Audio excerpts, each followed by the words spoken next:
Friends, பெருசா ஜெயிச்சிருக்கிறேன் அப்படின்னு சந்தோஷப்பட்டீங்கன்னா கண்டிப்பா இன்னும் ஃபாஸ்ட் பண்ணுங்க. ஏன்னா உலகம் உங்களை விட வேகமா ஓடிங்குது. அதே நேரத்தில் நான் பெருசா ஜெயிக்கலப்பா அப்படின்னா அதுக்கு காரணமும் நீங்க தான் இருப்பீங்க. தயவு செய்து என்ன மாத்தி பண்ணலான்னு பாருங்க. ஒரு 5 இயர்ஸ் ஒரு தொழிலை பெருசா ஜெயிக்கலன்னா கண்டிப்பா நீங்க எங்கேயோ அந்த தொழிலை மாத்தி பண்ணணும், இல்லைனா பெருசா கரெக்ஷன் பண்ணணும். ஜெயிக்க முடியாது ஃப்ரெண்ட்ஸ்.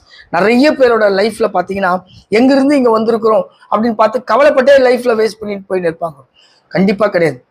எங்கிருந்து இங்க வந்தோம் அப்படின்ற விஷயங்கள்ல நல்லது இருந்தா பாடம் கத்துக்குங்க, இல்லைன்னா மாத்தி பண்ணுங்க. நான் எப்பவுமே சொல்லுவேன், இங்கிருந்து எங்க போக போறோம், என்னுடைய கோல்னா என்னோட விஷன்னா என்ன சம்பாதிக்க போறோம். பொதுவா சொல்லுவாங்க ஃப்ரெண்ட்ஸ், சக்சஸ் 99% காரணம் நீங்க தான், 1% தான் அதர்ஸ். அந்த அதர்ஸ் 1% மாதிரி நாங்க. நீங்க நிறைய சம்பாரிச்சுனா சேவ் பண்றதுக்கு ஹெல்ப் பண்றோம். சின்ன கரெக்ஷன் பல லட்சங்கள் கோடிகளா மாறும். இல்லை ஏன் பண்ணணும்னா உங்களுக்கு 1 மணி நேரம் டைம் இருந்தால் கூட ஃப்ரெண்ட்ஸ் எங்ககிட்ட கீழே இருக்கிற வாட்ஸ்அப் நாங்களுக்கு ஏர்னிங் அப்படின்னு ஒரு வாட்ஸ்அப் பண்ணுங்க. ஃபைனான்சியல் பிளானிங் மூலமா நீங்கள் ஆயிரக்கணக்கில் இல்லை லட்சக்கணக்கில் சம்பாதிக்கலாம். அதுக்கு நாங்களே ஒரு சாட்சி. சேர்ந்து ஜெயிக்கலாம் friends. Put together will you grow.